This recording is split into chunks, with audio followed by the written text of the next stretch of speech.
Kinuha po natin ang ating scripture sa araw na ito mula sa Romans chapter 5 verses 3 to 5. Ika ni Pablo para sa mga kapatiran ng araw, specifically po doon sa mga kapatid na by that time dumadaan sa iba't ibang klase ng pagsubok, iba't ibang klase ng mga Christian sufferings, mga Christian persecutions. Ika niya, not only that, but we rejoice in our sufferings.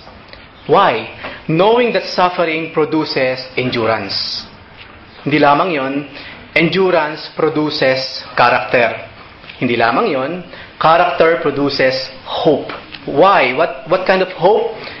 This kind of hope that does not put us to shame. Because God's love has been poured into our hearts through the Holy Spirit who has been given to us. Tayong lahat po ay makakaupo na. Maraming salamat po sa inyong presence sa araw na ito. Maraming salamat po dahil we believe na God will do something good hanggang sa mga susunod na mga sandali. To be honest with you mga kapatid, for the past few weeks, habang sinisimulan po yung preparation pa lamang para sa araw na ito, nakakaramdam po ang bawat isa ng kagalakan simply because yung pong effort ibinubuhos para sa Panginoon. And we know, kapag ibinigay natin sa Panginoon ang ating effort, hindi po yun mapupunta sa wala. Why? Because we cannot outgive the Lord. We really cannot outgive the Lord. Marami ng efforts na ginawa ang Lord sa buhay natin. Kaya po ginagawa natin ngayon ang bagay na ito para kahit paano naman maibalik natin yung blessing sa ating Panginoon, maipakita natin through those efforts na ginawa natin from preparations until this day. At maraming salamat po sa presence ng mga visitors, yung mga first time ko pong nakita. I do pray na tayong lahat po mahipo ng Panginoon through this message. Last 2011, I think marami sa atin dito nasa bansang ito na, or maaaring iba, wala. Pero po noong 2011, okay, nagkaroon po ng magnitude 9 earthquake. I believe, alam nyo na ito, resulting sa isang tsunami that took nearly 19,000 lives and destroyed 230,000 homes in the region northeast of Tokyo. Sino sa atin yung narito nung mangyari yung bagay na yan, 2011? Aba, marami pala sa inyo nasa iba't ibang mga bansa pa or what? Diba? At maaaring meron tayong mga kakilala, mga kamag-anak, nandoon by that time. At for me, napaka-historic po nung araw na yon kasi for the first time in human history, from start to finish nung pananalanta ng tsunami, naka-video lahat. For the first time, mula sa ibaba hanggang sa itaas, kitang-kita ng tao yung klase ng devastation na pwedeng gawin ng isang tidal wave or tsunami. Me myself, natigagal po ako doon. Kasi that is the first time nakakita ako ng isang buong community na buo. Ngayon, after few minutes, wasak na. At doon mo makikita, doon natin nakita, me myself, yung pag-iyak mismo ng kumukuha ng video.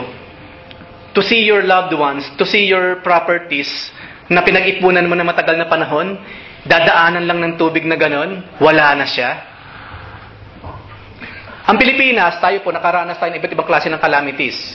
Kasama yung Ondoy, kasama yung mga MB Doña Paz, at kailan lamang yung nangyari sa Visayas? What's that? Sa Surigao. Ano ba yung bagyo na yun? Super bagyo? Earthquake sa kayo nangyari nung panahon pa ni Noynoy, yung nung November, bago magpasko. Yolanda. Nakita natin, di ba, nasubaybayan natin sa TV from start to finish. No? Yung before and after ng mga baryo, yung before and after ng mga lugar na yon, kagimbal-gimbal kung tutuusin. Kung titignan natin yung human casualties, kagimbal-gimbal, yung physical, yung properties na mga nasira, kagimbal-gimbal, higit doon, siyempre yung mental, yung spiritual, yung moral na damage na ginawa ng mga bagay na yon. No? So hindi lamang sa Tokyo, maging sa Pilipinas and anywhere in the world, makakakita tayo ng mga bagay na nangyayari na kung saan ang tao sadyang halos mawalan ng pag-asa. Di ba merong kwento, mga Saudi, kasi mga nandito tayo ngayon, nagtatrabaho. Yung bang pinagtrabahuhan ng 20 years, yung naipon niya for 20 years, no, pinagtiyagaan niya yun, itinayo niya ng pharmacy. Nung natayo na yung pharmacy niya, dinaanan lang naman ng bagyo, wala na kaagad. Now imagine ourselves, nandun tayo sa ganung klase ng posisyon. Ang tagal mong pinag-ipunan. Tapos isang bagyo lang palang katapat, yung 20 years mong pinag-ipunan, wala na kaagad siya. Nakakalungkot, di ba? Nakakalungkot. So hindi lamang sila, maging tayo nakakaranas ng ganyan. Ngayon po, bumalik tayo sa Japan. Sino sa atin yung may mga kamag-anak sa Japan? Workers doon. Okay, so merong mangilan-ngilan sa atin, ano? After po nung earthquake na yan, and of course, after nung tsunami, na mas malaki yung ginawang damage sa kanila, at hanggang ngayon po, iniinda nila yung damage na yan, out of that very, very bleak and very, very dark part of their lives, nagkaroon po ng tinatawag na Nozomi. Hope was born. Ang ibig sabihin po ng Nozomi, hope. That is the Japanese word, no? Nang ibig sabihin sa English ay hope. Nozomi. So kung meron kayong gustong pangalan ng bata, Nozomi, no? Hope ang ibig sabihin po niyan. Hope. Ano po yung Nozomi?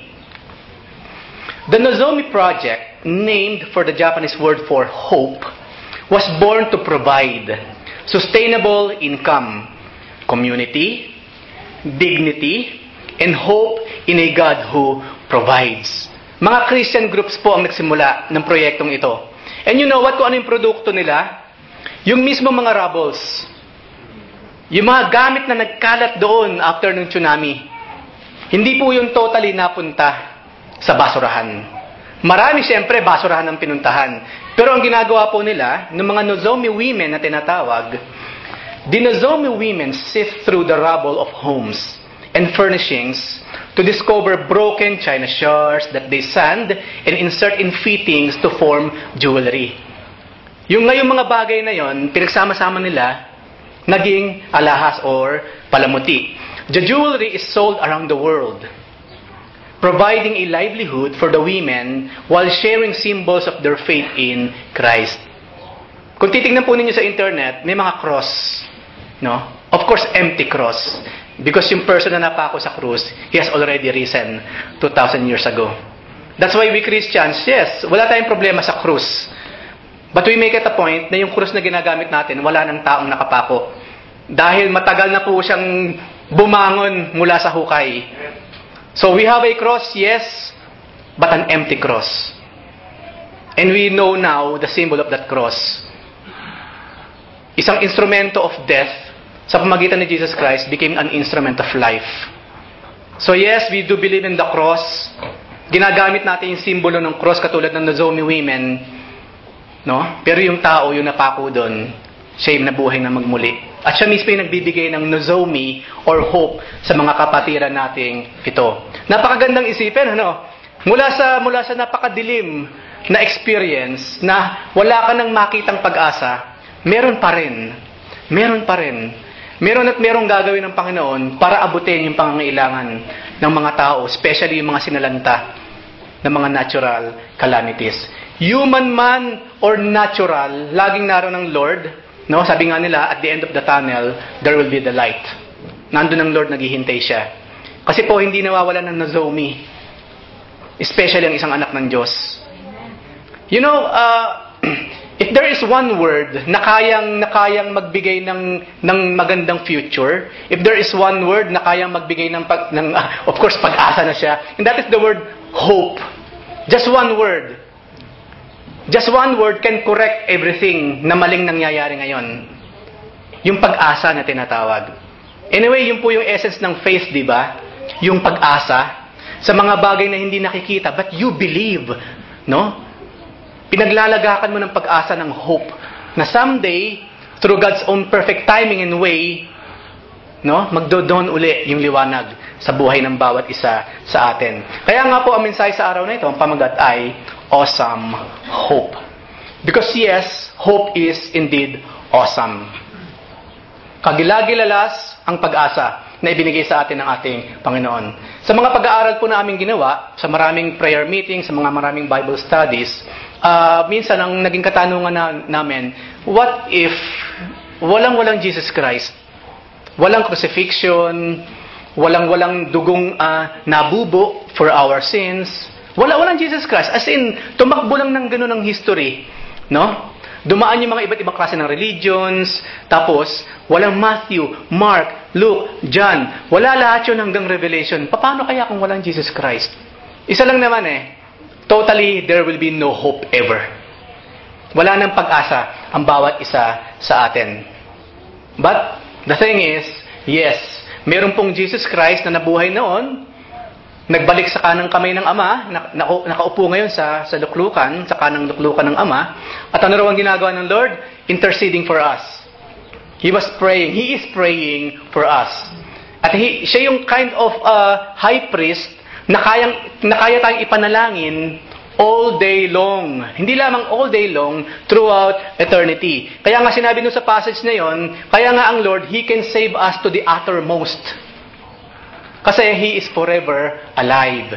Because He is eternal. So since we are talking about an eternal God, who lives forever and ever, yung pong klase ng hope na pinag-uusapan natin, walang hanggan. If there is something na meron ng mga Kristiyano, kasi Kristiyano o hindi po mga kapatid, dumaraan lahat sa hirap. Dumaraan sa mga pagsubok sa buhay. Dumarating yung time na merong matitinding calamities na dumadaan sa buhay. Wala pong pinipili yan. Walang pinipili. At even in the Bible, you will see kung ano nangyari sa mga kapatiran natin ng araw. Hindi lamang basta nawalan sila ng mga material possessions, they lost their lives for the Lord. But you know what?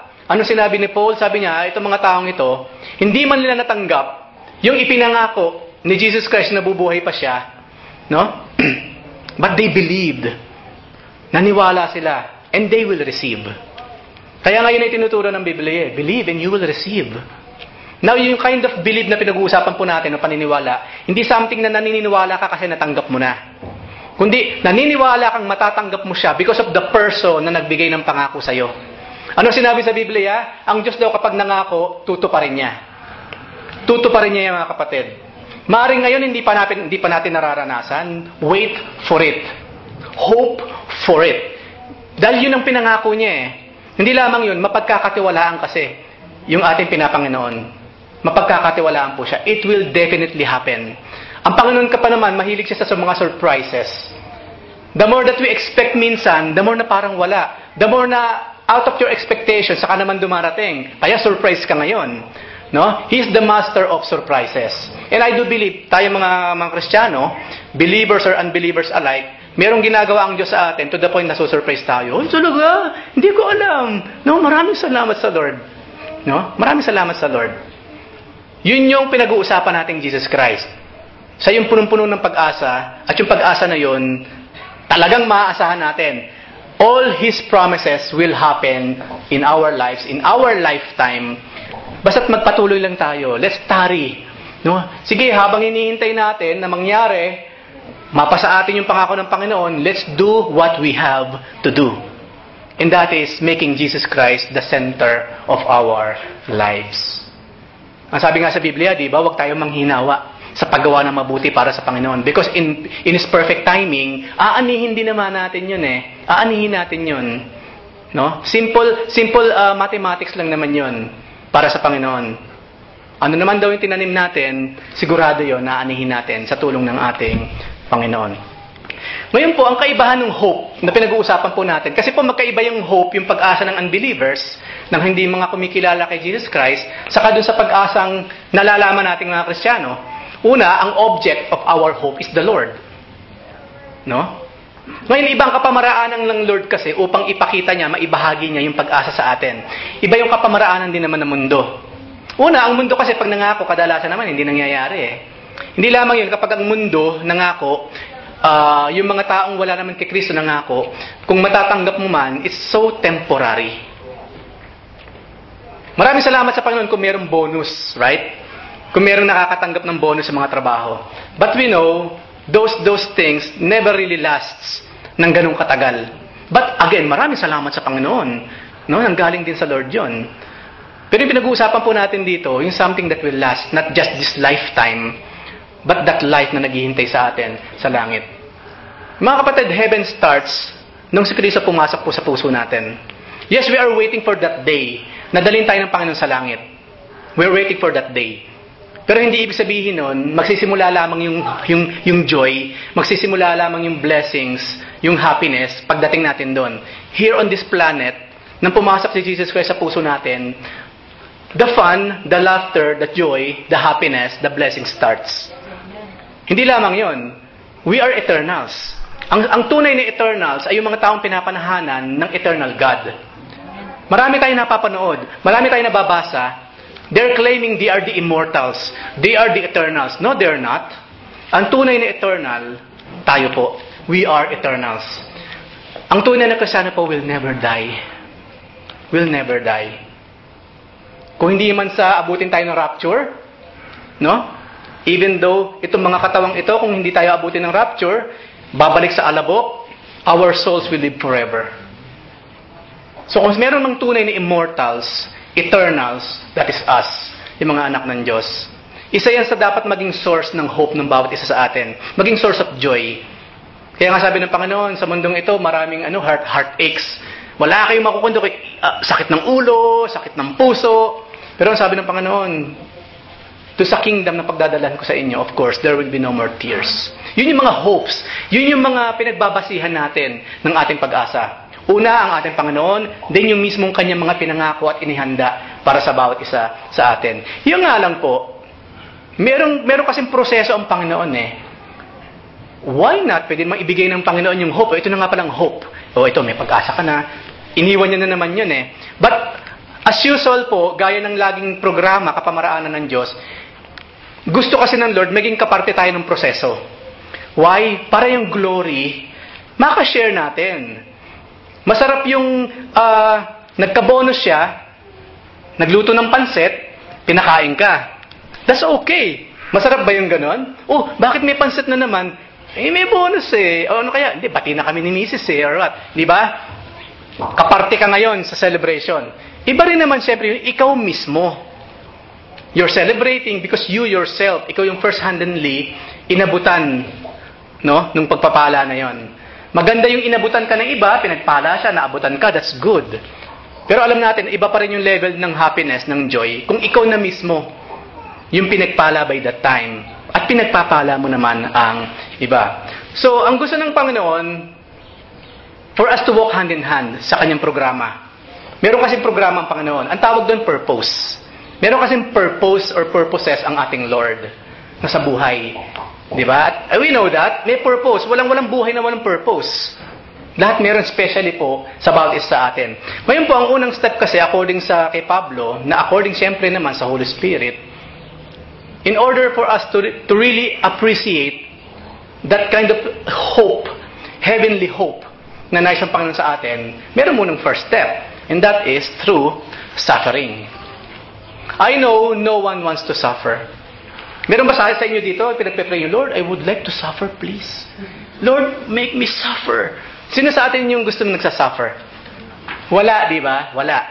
Pero, that is life. While we are on this planet, there will be sufferings. Kaya nga, mawawala lang ang suffering pag nandun na tayo sa langit eh. But while we are here on this planet, kahit nga lumipat tayo sa Mars, magkaroon ng colony sa Moon, magkaroon ng colony sa Jupiter, kahit saan magpunta ang tao, there will be suffering. As long as we are here, in this physical universe, there will be suffering. Pero kung ang gandahan po sa pinag-uusapan natin suffering, tool siya. Kagamitan ng Diyos for us to mature into something else. So, suffering. Ano ang ibig sabihin ng suffering?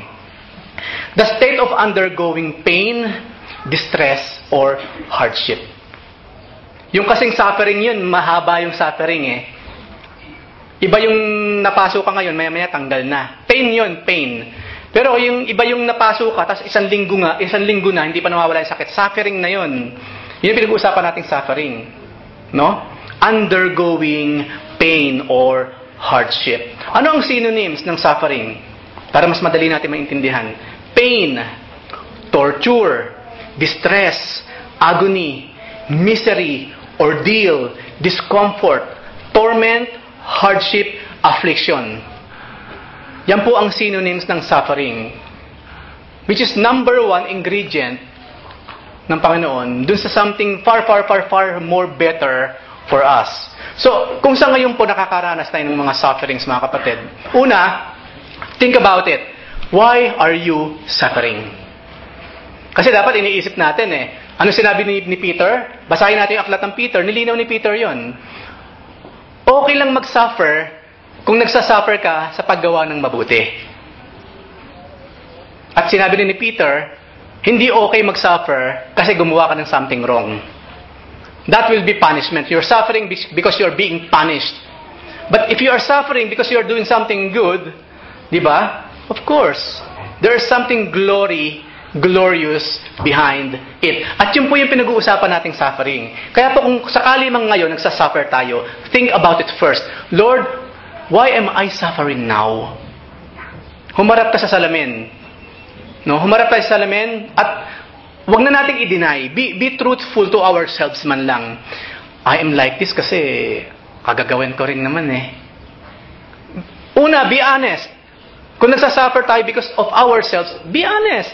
Aminin natin sa Diyos kasi mahirap tulungan yung mga taong ayaw tulungan ng sarili. Right? Parang walang pinagkaibay sa sakit. Yung dinideny mong may sakit ka, walang kagalingang darating sa'yo. Kung dinideny mo yung sakit na obviously naman meron ka. So, ganun din po. Humarap ka sa salamin, basahin mo ang Biblia, Lord, why am I suffering now? Ngayon, after magbulay-bulay, nag-pray ka, at nireveal ng Panginoon ng dahilan, you are suffering because of me. That's a good kind of suffering. A very, very good sign of kind of suffering. At yun yung klase ng suffering na kung saan dadako or magpo-produce siya ng tinatawag na endurance. Wag naman natin pag-pray na, Lord, gusto ko mag-endure sa lahat ng mga aspeto sa buhay. Make me suffer always. Bahala ang Panginoon doon. Bahala ang Panginoon doon. Ano yung meaning ng endurance? Because me personally, this is my prayer sa Panginoon. Endurance. More than strength, I'm praying for endurance. The capacity of something to last or to withstand without wear and tear. Yan yung tinatawag na endurance. Nagtatagal talaga. Yung nagtatagal. Ito yung kabaliktaran ng ningas kugon na tinatawag. Ito yung kabaliktaran ng onion skin na tinatawag. I believe we know the term onion skin. Ito yung konting nasaktan ka lang ng konti, kadalasan hindi naman sinasadya, then you're gone with the wind. Wala ka na ngayon. Ni high ni ho, wala. Iiwan mong merong misteryo sa puso't isip ng bawat isa. Itong endurance, hindi. You stay. Saka nakakita ng pundasyon ng bahay palipat-lipat. Hindi matibay na pundasyon yun. Kasi yung pundasyon ng bahay ko. Hindi, dumaan na bagyo. Nalipat doon yung pundasyon. Lumilipat siya. Hindi ba ang pundasyon talaga ibinabaon Para anong klase mang bagyo ang dumaan. Nandun lang siya, hindi siya alis. He can withstand. No? It can endure. Yung tinatawag ng mga bagyo or dagok, let's say, sa buhay. Yun po yung endurance. Hindi po, yung mga pundasyon ng bahay, hindi niya tinitignan yung, ano ba yan, super bagyo ba yan, or what? It doesn't matter. What kind of, sige, bring it on. Bagyo ba ka mo? I don't care kung gaano man yung level niya, yung lakas niya, bring it on. Because you know you can endure. And that is life. Ganun po ang buhay, mga kapatid. Hindi uubra, hindi mo masasabing you have endurance kung suko ka kaagad. No? Ibabagsak mo na lang, alis ka. Walang endurance doon. Walang endurance doon. Ano ang synonyms ng endurance? Stamina, staying power, fortitude, perseverance, persistence, tenacity. Yan po ang bunga ng tunay na suffering. Nung suffering na kung saan you're suffering because of the Lord. Kapag ipinaglalaban po natin ang ating faith, definitely we will suffer. Ano sinabi ng Panginoon sa book of James? Because of the world. Because of everything in the world is against us. Di ba ano sinabi sa awit? Of course, you and me against the world, but tayo po, God and us against the world. Kaya nga sinabi sa Biblia, kung kaibigan tayo ng mundo, nung kamunduhan, nililinaw po natin, okay? Kung tayo po ay friend ng kamunduhan, then we are not friends of God. Ganun lang kalinaw. Kaya nga inaawit natin, I am a friend of God. Ibig sabihin na hindi ka friend of the world, yung tinatawag na kamunduhan. Kung ganun ang setting natin, and you're suffering because of that, then ang isa sa magiging bunga sa atin, we will endure. Mananatili po tayo. Hindi lamang yun, ang kagandahan po, itong endurance, meron siyang produkto. No, meron kay hinatnan kapag nakarating ka na, na-endure mo na, ang tagal ko na sa simbahang ito nakaka 20 years na ako, and yet, ang dami nang nangyari. Ang dami nang nangyari. Kadalasan ako pa nga or siya ang laging tinutumbok ng mga pangyayaring ito. And yet we stayed. Not because of anything else, but just because of the Lord. Kaya nga sinabi ng Panginoon, focus on me. Focus on me. Tumingin ka sa mata ko, anak. Huwag kang tumingin sa Kanya. Sa akin ka tumingin. Kasi malino na naman yun. Kasi pag tumingin tayo sa isa't isa, na punong-puno naman tayo ng kahinaan, ano makikita natin? Diba? Manghihina tayo kung tayo titingin sa bawat isa. Kasi bawat isa sa atin dito, we're not perfect. Ang dami natin failures. Ang dami. No? Napakarami natin ginagawang something na pwedeng ikatisod ng iba. Kaya nga mahalaga, huwag tumingin sa kapwa-tao. Carry each other's burden, siyempre. Pero huwag nating isasalala yung ating mga pananampalataya, yung ating endurance sa kapwa-tao because it will not work. It must be on the Lord Himself. Magbubunga siya ngayon ang tinatawag na karakter.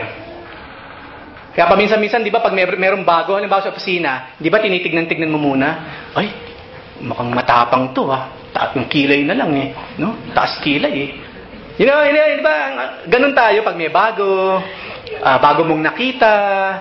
Ang tendency natin, tignan muna yung karakter ng tao Kaya ikaw din mismo, kapag merong bisita or what, halimbawa, boarding house, halimbawa, sa school, iba ka rin Di ba nakikisabay ka sa bago?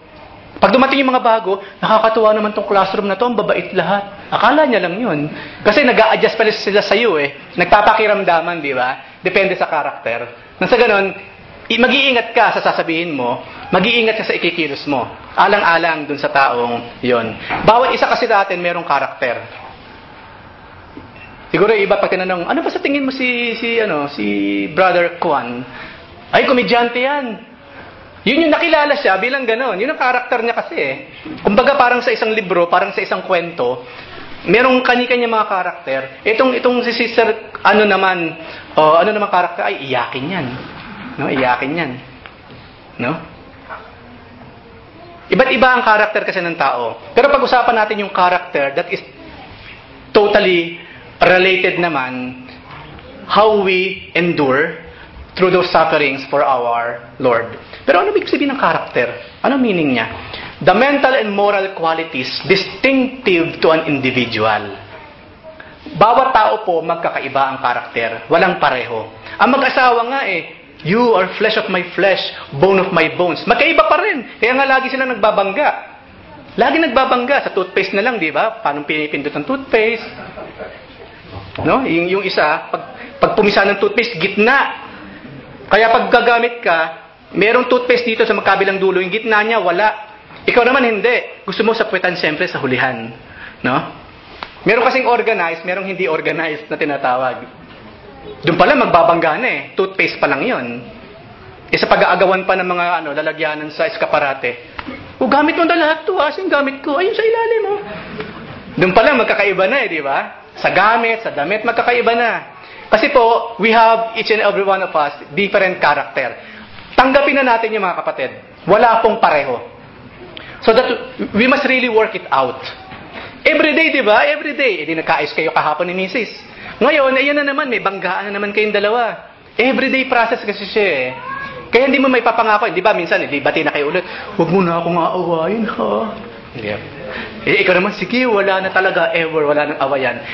Kung tutuusin talaga, hindi mo may papangako yun. And meron at merong papasok na banggaan. Because you are totally different from each other.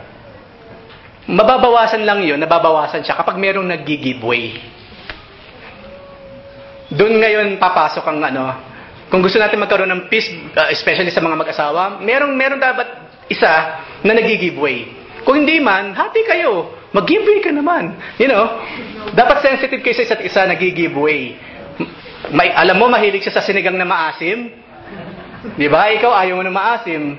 Ngayon, kesa naman masaktan siya kapag sinabi mong, asim naman ito or what, kikainin mo na lang, di ba? Appreciate it.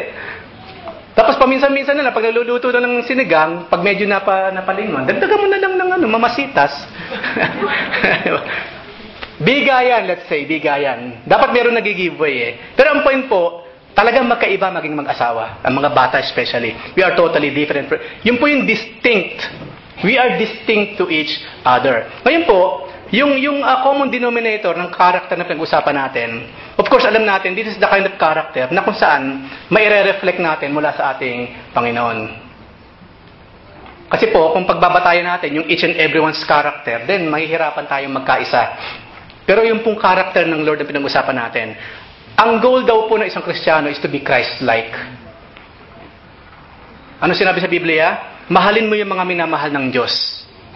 Ayawan mo yung mga inaayawan ng Diyos. Yun yung pagiging Christ-like. Diba? Kung si Jesus nga ang sentro ng ating buhay, lagi tayo merong questionables each and every day. Especially doon sa mga questionables na mga issues in life. Lord, meron pong issue ngayon around us in the Philippines or what? Lord, ano po yung masasabi ninyo sa bagay na ito? Because as for me, ito pa mga sasabi ko. Pero according po sa isang kapatid, ito naman masasabi niya, which is totally different sa sinasabi ko. But Lord, para po malaman namin, para ma-settle down itong issue na ito, what about you? Kaya nga, di ba, meron tayong tinatag na mga questions. Will it glorify the Lord? Sang-ayon ba siya sa scriptures? Makaka-edify ba siya ng mga kapatiran? Yun nga yun yung binubuo nating karakter. Karakter na kung saan, yung mismong distinct karakter ng Panginoon, sumasa atin siya. At yung ating mga personal characters naman, unti-unti, dahan-dahan, pinapakinis ng ating Panginoon. And then there will be unity in diversity, yung tinatawag. Yes, we are different, but we can be unified. No? By the Spirit of our Lord. Kaya nga, one Lord, one faith, one baptism, one Father who rules us all. So yung character po, binubuo yan. Kasama po sa character, yung sa synonym ng character, morality, decency, goodness, honesty, integrity, at yung tinatawag na virtue. Yan yung binubuo ngayon ng Panginoon. Kasi yun yung klase ng mga characters na meron mismo siya. Yan kasi yung mga bagay na nawala when we fell doon sa Garden of Eden through Adam and Eve. Pero each and every day ng ating buhay Kristiyano, ibinabalik unti-unti ng ating Panginoon. Kaya nga po, ang ministry nating Lord, the ministry of restoration. God is restoring us. This broken body, this broken soul, unti-unti, dahan-dahan, nire-restore ng ating Lord through suffering, then endurance, then character, and of course, after nating magkaroon ng klase ng moral qualities, decency, goodness, honesty, integrity, virtue, na sumasalamin sa ating Panginoon, then, doon tayo magkakaroon ng hope. Hope, a feeling of expectation and desire for a certain thing to happen. Then, umasa tayo. If we are suffering for the Lord, at nagkaroon tayo ngayon ng endurance from the Lord, at yung klase ng pagkatao, karakter meron tayo, sumasalamin sa karakter ng Diyos, then, hope. Umasa na tayo, mga kapatid, na ano man yung pinagdaraanan natin, definitely, God is doing something behind. Siya kasi ang siya ang author kasi and finisher, at ginagamit tayo ng Panginoon for His own personal mga purposes. Na at the same time, of course, ang nais din naman ng Panginoon ay yung blessings, yung kaligayahan din naman siyempre ng kanyang mga anak. So, doon ngayon pumapasok ang pag-asa. Kung tayo po, we believe that we are Christians, na talagang si Kristo nasa puso natin, then, hindi tayo hopeless. There's no such thing as hopeless scenario sa buhay ng isang taong naniniwala sa Diyos. There is hope. Ang gusto lamang ng Panginoon, Tari, mag-wait ka lang ng konti, anak. Sandali lang, because I'm doing something. Kumbaga, don't hurry me. Sabi nga nila, you cannot rush art. Lalo na yung ginagawa ng Panginoon sa atin. Pwede namang noun na Lord, pwede po ba noun na? Kaso, meron kasi, ang Lord kasi, meron siya tinatawag na the fullness of time. Basahin ninyo ang Biblia. Nang ipanganak ang Panginoon, nagkatawang tao siya, that was the fullness of time. Kapag meron ng ginawang Panginoon, because the time is full, nangyari siya. Kasi ang Lord talaga, meron siyang schedules. Meron siyang perfect scheduling na ginagawa, even sa buhay ng bawat isa sa atin. Kaya nga kailangan natin ngayon ng faith. If we are hopeful, then definitely we will be faithful. Kasi hindi pwedeng hopeful ka, pero wala ka naman faith. Hindi pwedeng may faith ka, hindi ka naman hope. Wala ka namang hope, hindi ka umaasa, for something good na ginagawa or gagawin ng Panginoon sa bawat isa sa atin. Hope, ang kanyang synonym ay anticipate, await, expect, and watch. Di ba yun ang sinabi ng Lord? Watch, therefore. Magbantay kayo, maghintay kayo. Ang kagandahan po sa ating mga anak ng Diyos, meron tayong hinihintay. Hindi po ito yung tipong fantasy lang. May mga Kristiyanong yan, ang aarte niya mga yan, di pa declare pa or what. Hayaan na lang nila or what. Kaya sira-sira, whatever will be, will be. Tayo kasi hindi po tayo suntok sa buwan. Ang sabi ni Pablo, maging siya mismo, sabi ni Paul, kapag ako merong ginawa, hindi ito yung tipong bagay na para akong sumusuntok sa buwan. Ibig sabihin, bahala na kung ano mangyayari. Hindi uubra yung bahala na sa Diyos. God is wise. No? Ang pinag-uusapan natin, matalinong Diyos, a perfect God. So definitely, meron siya mga steps, mga bagay na ginagawa, no? Sang-ayon sa kanyang perfect timing, perfect way. At yung mga bagay na yun po, binanggit na niya sa atin. Nag-iwan na siya ng maraming mga promises to us for us to carry on. Hindi ba, okay, ilagay natin sa human level. Hindi ba pag pinangakuan tayo ng, halimbawa sa mga meron may asawa, pinangakuan ka, syempre. Ano gagawin mo ngayon? Hindi ba mag-i-expect ka, syempre? Kasi may pinangako eh. Pero mag-ingat sa pangangako. Maganda yung nangangako.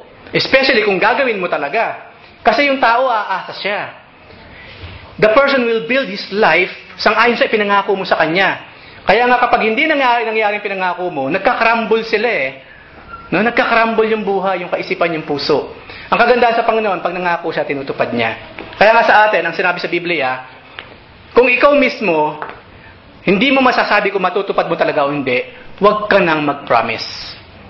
Pero ang kagandahan sa Panginoon, sangkaterbang promise ang iniwan niya because He knew lahat ng promise niya, He can deliver. Kaya tayo mga Kristiyano, punong-puno po tayo ng pag-asa. Halimbawa, I gave you life and have it to the full. Buhay na ganap at kasiyasiya. Definitely that is true. That is true, mga kapatid. Jeremiah 29:11. Of course, that is true.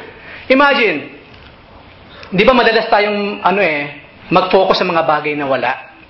Di ba ganun tayo mga tao eh? Kung ano pa yung wala, yun ang hinahanap. Di ba? Kung ano yung mga bagay na makakapagpalungkot, doon nagpo-focus. Samantalang ang daming promises ng Panginoon for us to declare, for us to always think, maging laman ng puso't isip natin, at mamuhay sang-ayon sa mga promises na yon. Those things will happen. No? Matuto lamang tayo maghintay. And while waiting for the Lord, of course, serve the Lord. Habang naghihintay, no? Halimbawa, yung mga apostol, sasabi ng Panginoon, sige, kasi mag-a-ascend na siya eh. Di ba? Huwag kayong aalit ng Jerusalem. Manatili kayo sa Jerusalem, kasi papadala ko yung Comforter or what, yung Holy Spirit. Kasi doon sa specific area na yun, ibababa eh, ibubuhos ang Panginoon niya kong Espiritu sa panahon ng Pentecostes, right? Imagine yung mga umalis. Nung bumaba yung Holy Spirit doon sa upper room, nung araw ng Pentecostes, imagine kung hindi sila nakinig sa Panginoon, imbis na magtari around, maghintay, umalis. Tagal naman, makapunta nga muna ng Turkey, ang lapit-lapit ng Turkey. Eh nung umalis siya, nung nasa Turkey siya, bumaba ngayon sa Jerusalem yung pagpapanaw ng Panginoon. Sayang ano? Kaya totoo po yung tinatawag na kaakibat po ng pag-asa. Totoo yung blessed are those who patiently waits for the Lord. Matuto tayong maghintay. Because sabi na inawit natin kanina, it's not about us. It's about God. Everything is about God. At dun tayo nag-fit. God will not fit sa atin. Tayo ang mag-fit, syempre, sa lumikha sa atin. No? So, hope. Meron tayong pag-asa na kailanman hindi po mawawala. This church, mga kapatid, pang 5 taon po ng simbahan, marami na pong dumating, maraming umalis. People come and go. That is the truth. People come and people go. And you know what? Ang isa sa nakita ko doon, at least man lang, kahit sandali ko lamang siya nakasama, naging parte ka ng buhay niya. Through these things para sa Panginoon, na kapag naalala ka niya, gawain ang iisipin niya. Uy, kasama ko yun sa Bible study, kasama ko yun sa prayer meeting eh. No? Masarap yung gano'n kapag naalala ka niya sa gawain ka niya naaalala, hindi yung sa ibang bagay. Ay, loko yun eh. si brother, puro kalukuhan yung isang yun. Naalala ko nung pumunta kami ng Hidden Valley, no? Talagang nakakahiya yung ganun eh. Di ba? Tell me. Nakakahiya yun. Matatanda na kayo. Ikaw, alala ko pa, ha? Yung postiso mo, ha? Ikaw, nilagay mo sa baso ko, ha? Nakakahiya, Nakakahiya. Maganda na rin yung kapag naalala tayo ng kapatid. Napakagandang mga alaala yung maaalala sa atin. Diba? Ang simbang ito, ganun din. People come and people go. Of course, no one's perfect. Nobody's perfect. Marami tayong pinagdaanan. Through thick and thin, sabi nga sa Biblia, duman ka man sa apoy, hindi ka masusunog. Duman ka man sa tubig, hindi ka malulunod. Yun na lang yung pag-asa, yun yung hope na pinanghawakan ng bawat isa sa simbahang ito. Na God never leaves His church. People will leave. Pero ang Diyos po hindi. He will stay. He will stay. At yun po yung gusto sabihin ng Panginoon sa bawat isa atin. No? Meron tayong Panginoon na forever with you. Wherever you go, nariyan siya. He will really never leave you nor forsake you. Iwan ka man ng lahat, God remains. Kaya nga siya talagang tunay na best friends Di ba? Best friend natin. Best friend forever ang ating Lord. At alam niyo ba kung sino yung gumawa ng unang hakbang to be a friend of God, of the Lord? Siya. No, mula ngayon, hindi ko na kayo tinatawag na alipin. Friend na tayo. Masarap ba yung feeling na gano'n? Yung lalapitan kayo ng isang someone, na takot kang lapitan kasi mamaya supladahan ako nito or what. Biglang nung lapitan ko, friend na tayo ha. Masarap ba yung ino-offeran ka ng friendship? Sarap nun. Lalo na ang friendship ng Lord. Siya ang nag-offer ng friendship nung gabi na yun sa chapter 15 ng John. Siya mismo, I am now calling you friends. Kaya tandaan po natin, hanggat may buhay po may pag-asa. Ang bawat Kristiyano, marami tayong pinagdadaanan. But definitely, sabi nga ni Pablo, maaaring lupaypay ka na, pero ibabangon ka pa rin ng Panginoon. Just go on. No? Just go on. Move. Huwag tayong susuko dahil yung Diyos po na nangako sa atin, He is faithful and just. Ibibigay niya lahat ng kanyang mga ipinangako sa atin. Panghuli po, thoughts to ponder.